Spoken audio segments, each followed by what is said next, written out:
Finally, the one is back with the peas. What's up, y'all? Here, this mix of Boosie. What's been good with y'all, man? I hope everybody's doing well. Just keep pushing. Just keep pushing. That's all I can say. I apologize for the lack of interaction, but things have been complicated for everybody. So anyway, not here for the negativity. We're here to get into chapter 984. Now, during the summer and around this time of the year, usually we only get one or two chapters a month anyway. I think that's why the breaks haven't really been bothering me as much, even though we're at some spots where it's like you just want to, hey, next week, next week, next week. But this is pretty normal, right? Even if all of everything wouldn't be going on, we probably wouldn't be getting four chapters a month anyway. Um, it's just there's so much stuff going on right now. Things are gonna start doing, when they're doing 2 minutes of recap every episode with the maps. You can just see it coming. It's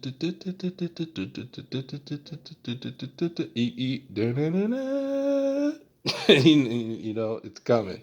Everybody's in so many different locations and they have different tasks and um, just different stuff going on. This is where you have to really start going back and rereading, especially when we have these breaks, because you're going to forget locations and this stuff is going to matter a little bit later on, right? Um, so we start off with the name of this chapter, which is Bible, which was interesting. And I'm going to get into that later, but it was interesting. So cover chapter that nobody cares about, including me, and I haven't cared about a cover story in a very long time.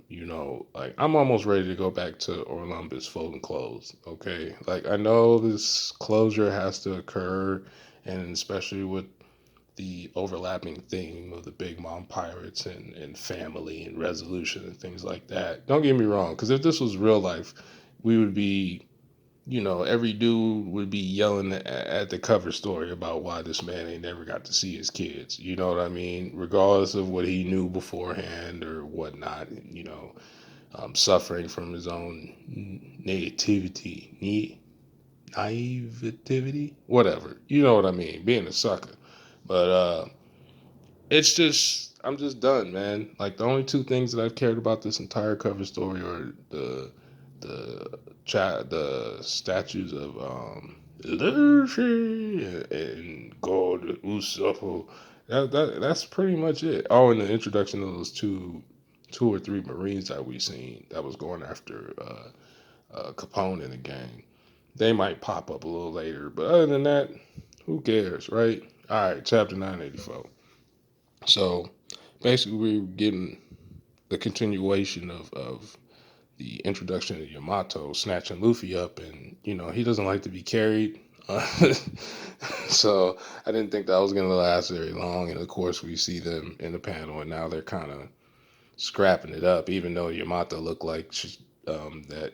There's just a lot of on guard right there, right? Just a bunch of blocking, and surprisingly, no huffing and puffing. So this whole base Luffy thing, it's still not looking good. I know Luffy doesn't have the intent on actual trying to hurt this person, just trying to get by and keep it moving because he's on a time limit and for once actually sticking to a plan. So, you know, just me as a reader is just like, as much as I'm interested in the whole Yamato thing, I can understand Luffy being impatient, even more so just because he's sticking to the script. And, you don't know who's who, no pun intended. But what we see is pretty much what a lot of people predicted. This was somebody who was interested in oh no, and fanboy. But of course, we find out that Yamato is a woman, which I'm not gonna lie to you, that caught me off guard. I was not nowhere in the element of thinking in that matter. I'm sure somebody had thought about that, whether they were joking or otherwise, but it just honestly never really crossed my mind. And then we see the horns on the design. There's a lot going on with the design, not just the Odin thing, but everything looks kind of cluttery. She just got too much stuff on. I don't mean that in a Jiraiya kind of way, but I just mean like with the rope and I don't know. It's just kind of hard to. It's just it threw me off. That much stuff going on. Not once again, this isn't a Jiraiya thing, but notice that the crests are kind of highlighted by her mammary glands, but they did note to put the crest on the shirt. Now, that might come into play a little later for obvious reasons, but I just thought it was interesting that they made sure that they placed them there because they always stay there anyway. And there's no, I don't know, it just seemed weird because it was, a female character and how that whole thing goes with anime. But her horns are real. So that really opens up a whole nother thing about Kaido because some of the characters seem like their horns were just by design, but we see after the mask comes off, the horns are still there, and also colored on the tip, paws. But with her is interesting. I would assume because of how lineage plays in this series, especially with strength to a degree, the fact that growing up probably getting physically just beat down by Kaido, I'm gonna assume her arm in hockey is probably her proficiency. Um, More than likely, right? Just to even have to deal with Kaido and survive for all these years, her strength is not anything to be played with. After we seen what happened to Ulti, that could happen to anybody when they're caught off guard. Obviously, we've seen that before. Many characters get slapped when it just like real life, caught off guard, you get slapped. That's just what happens. But on the same note, I don't. I would have to put her at least at whatever the Flying Six are, because if they all went after her, because we can just start saying her now, right? If they're all going after her, and no commander went off her, that just leads me to believe that she may be as stronger than them, if not a little bit stronger. But if Queen went or King or Jack went after her, she's probably getting washed. I think not washed, but they can probably go by themselves and bring her back. It's just that the way that the crew is set up. So I'm thinking around how strong she is, which to me is still, you know, other than Big Mama, that's probably the strongest female we've seen so far that's actually done something smoothly. So, just by that degree, that puts her leagues of what we've seen portrayed in the series, which I think is very interesting. And then she brings up that his journal was the Bible for her and the fact that she was there. So, for her to remember vividly, she has to be at least 25, right? At the bare minimum. There's just no way she's any younger than that, and possibly older, because if Kaido is of a different race or species where their age situation is a little bit different, because he's not that much younger than Big Mom, and he doesn't look really. I don't know if that's just a thing with design and how Oda's been drawing the male characters as they age, but it's interesting that she remembered because the way it's not just what she read. And then here's the other thing, right? Later, she stated that Kaido and Orochi don't know that she has the book. So that means she's very aware of everything that they've done. And the other connection that she made, now this might be a translation, we'll have to wait for the Fizz. Always support the Fizz, right? If you have the 7 cents a day, give up the 7 cents a day. Okay, that's all it is. Um, the fights together statement, I'm not sure if that is saying that she's fought Ace before. That's why Luffy reminds her of Ace, or that she's had to fight like under Kaido's name in a sense against other pirates and stuff like that. And maybe there was some. We're gonna get a flashback. There's almost no question in my mind. We're gonna get some sort of whatever she's talking about, right? Because that's a very specific statement. And I'm wondering if she thought Ace was Joy Boy. That might have been why that whole situation went down like that. Um, for her to say it in that manner and knowing that with the timing, the 20 years and all of that, she might have thought Ace was Joy Boy. Because even though in our lives Ace has been dead for quite some time, as far as the series is concerned, it hasn't really been that long since Marineford. In their time, it's only been a couple of years. So depending on what she knows, and it sounds like she kind of knows that Ace is dead already. So that means she's aware of everything that's going on in the world. Maybe not exactly everything, but I'm gonna guess that, you know, Kaido has been teaching her stuff, or she's been around to find out certain information. But I do find it strange that she's kept all this from him. The book alone is interesting.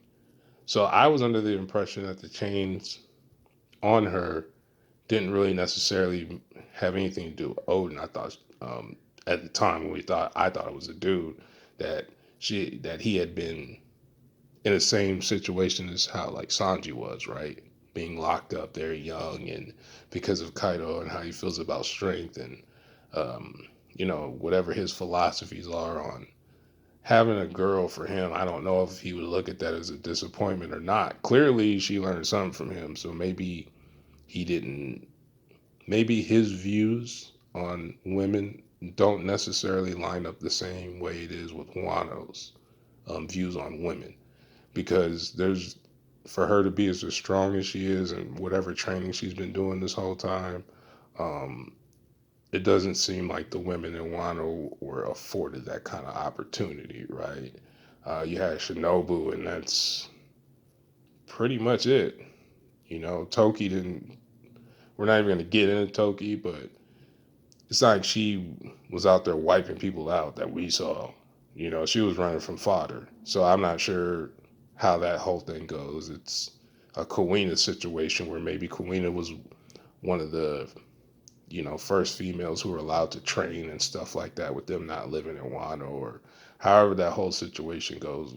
And we clearly see that there's some views on the difference between men and women, just in Wano in particular, where a female being strong in their country doesn't make any kind of sense. You know what I mean? So that alone, that dynamic, um, that's a different kind of twist, and I'm kind of glad. I'm kind of glad because I had so many things that I thought about with Kaido and Yamato and Odin, this whole situation. Like a lot of people, that it being a female instead it doesn't really change anything for me and what I thought those philosophies were. That might he might be, this is a joke, as far as how males are concerned.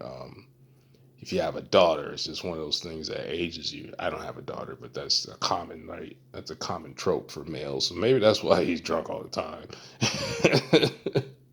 And that might have something to do with the favor. Maybe maybe Big Mom was the only person that knew about this because of her age. I would assume that whenever the Rocks broke up, oh man, that don't even get me started on that. But I'm getting sidetracked. I'm gonna have to do a whole video on her by herself. This is just really interesting to me. I just didn't see it coming. And we see the boss, Jim Boski. They have a plan. We see Usopp and Frankie hiding out in the cut. They're not finna let Momo get dead like this. I appreciate that Momo's not whining and doing all that just because you have to.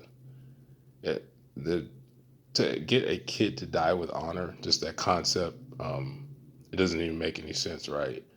I think he probably feels a lot of disappointment in himself. It's just like the Kaido thing all over again. Even though the pieces of Odin and Momo that we got, Odin didn't treat him that way. Um, you know, so this will be interesting too to see who saves who. Like finally, oh Robbie baby, she finally gets to be herself without looked at as being morbid or anything like that. Let's dig his eyes out. She finally fits in somewhere. This is one of those chapters where, uh, what was remember what? How did they translate it? Crucify and chill. It was like one of those statements. I'm like, okay, okay, Robin with the BDSM. We already knew what time it was with her, and that's another story for another day. But I do find it. Um, I find it. What's the word I'm looking for? Apparent that Jinbei, like when the Straw Hats start breaking up into groups, I think it might be like the Monster Trio break off into a group, maybe with Sanji, with a couple of others. With like, it's almost counterproductive to have Jinbei and Sanji together because they perform probably similar purposes as far as their ability to use logic when it comes to taking care of stuff.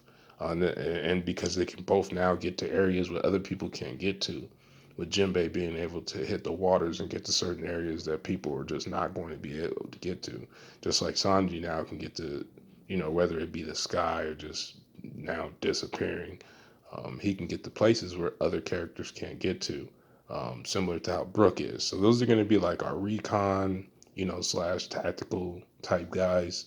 But Brook is strong, but I think only in certain situations to where I think you you could put him with either one of the two or just have him with Chopper and Usopp, like just when they split up and stuff. Because I just feels like you don't need Sanji and Jinbei together doing things the same way Sanji and Joro don't do things together. You just kind of want to delegate your power in a way to where it's still even. Um, this is what makes sense to me because between Brook and Sanji, one of them is going after the rubbings of the Poneglyph, and since Brook already kind of knows what's going on, I wouldn't be surprised if that's the case. I do think that's hopefully what Sanji is up to, something to that degree, something important, because it would be this might be your only shot. Well, maybe not, because if Guano goes the route that Odin wanted it to go, I wouldn't see them being against giving Luffy the rubbing to the Poneglyph after Kaido is defeated, because that has to happen first. Because I wonder if that's why part of why Big Mom is there too, because we know at some point that she's gonna flip the script. That's just what Big Mom does best, right? Um, she has to be aware that he has a poneglyph, and we don't know which poneglyph he has as far as how important it is or not. Um, I doubt he's read it before. I doubt Orochi is even knowledgeable in those areas because he didn't seem too focused on Odin's book or anything like that, or even aware. I know he said he wasn't aware that he had a book, but the fact that Kaido was interested in the poneglyphs and they know he was with Roger and all this other stuff, I find it hard to believe that they didn't think he has information somewhere. But then what else happened? We got Law in the gang, and him doing his impressions of Goku, just pretty much going wherever he wants to go. I do find it interesting that they're in a snowy area, and I'm wondering if we're going to get the Roger Whitebeard area flashback, maybe like not a flashback because we've seen it before, but just like a panel of what that area was and that kind of thing. And what else? Something else happened. I think that was really pretty much it. We just got a lot of scatter going on right now. I love this though. I love the chaos when One Piece starts getting chaotic, and that's when you see some of the best stuff and more characters get their not one-on-one fights, but at least some time to highlight their skills. Um, I want to see what Robin's got going on because I just mostly Robin. Nami, I think we can kind of gauge where she's at, and just based on what she was doing at Whole Cake, she's a strategist, so I do see her getting around certain things. And here's something else that I've been thinking about, right? I know I'm like all over the place today. I'm just excited to make another video. Why is it that the Obi-Wan never shows up when you need them. Like a couple of times they have, but how is it like what are they doing right now? Why you got all these fodder running around trying to deal with people like Kid and Zorro, which that's I didn't and Kid. That's just not. What are they doing? Are they just? I'm always curious about them because all the way back to Sukiyaki, right? They don't. It's, I don't know if these like do these guys have their own motive or do they just? It's just another situation where they're just dogs of the shogunate type of deal where they don't care who's in power. They just follow who's ever in power because it's always bothered me that they had no idea what was going on with Sukiyaki. They had no idea about the body double. They had no idea because these guys are always in the roof. They always just pop up out of nowhere. They can just appear at random and even seem to bypass observation hockey at times. How is it that they were never aware of anything that was going on? And why help Orochi? You know what I mean? And then now we get to situations like this where they pop up every once and again. Like I'm very iffy on these guys. I really am because it like their movements haven't really made any sense. The entire flashback to now we're in present day Wano. Nothing they do, they're just chaotic, and I just find that hard to believe that they don't have anything going on. But Law, we had Nekomamushi, we had Izo back home. Probably we have to assume the first time ever, I guess, for whatever reason. Hopefully they get into that. And Marco, which a lot of people got Marco matched up with King, makes sense to me. I'm about that too. As long as we get something good out of it, that works for me. I am concerned about the location of who's who because he had his own agenda to the point where he overlooked Luffy a couple of chapters ago on purpose to go find Yamato, and then Yamato is the one who ends up finding Luffy. And then some people were watching Luffy and Yamato kind of go back and forth. So where is who's who? Are we gonna see like a 2v6 or 2v4? You know, who's who in a couple of whatever crony above average fodder that he got with him? Because if he has the most potential and the way they've just been setting it up, the you know the comment about Queen or not necessarily, it made it look like it was implied towards Queen, but we know how Oda likes to James Harden people ankles, so that could mean anything. But to me, just like a lot of people, I do believe that those statements were put there because that's who they want gone. They want Queen gone for whatever reason. I like Queen. Queen is hilarious to me.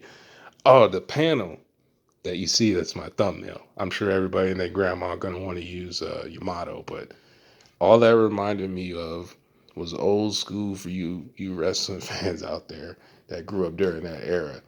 That just reminded me. It's just that was just some straight in that was a straight indie NWO panel all day long. Okay, Kaido was looking like Hollywood Hogan. You had Jack in the back looking like Big Papa Pump Scott Steiner.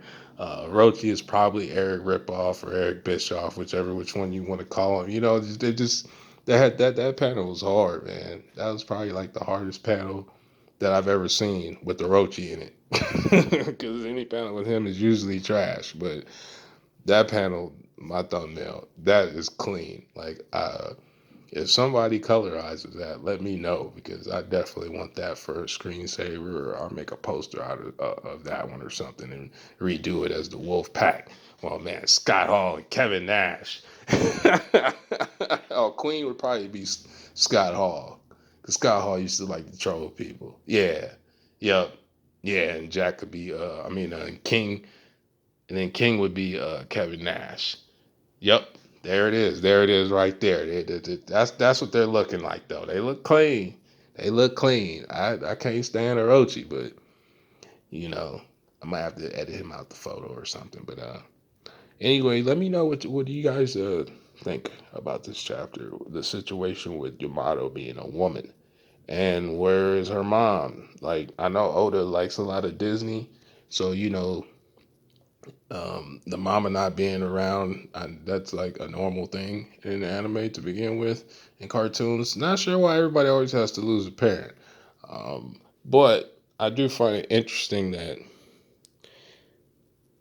there's no mom bringing involved, and you have no idea. You know what? This has gone on too long, man. You guys stay safe out there. Enjoy your weekend, whatever it is that you're doing, as long as you're doing it safe. And I'll see y'all in maybe a day or two, hopefully. Peace.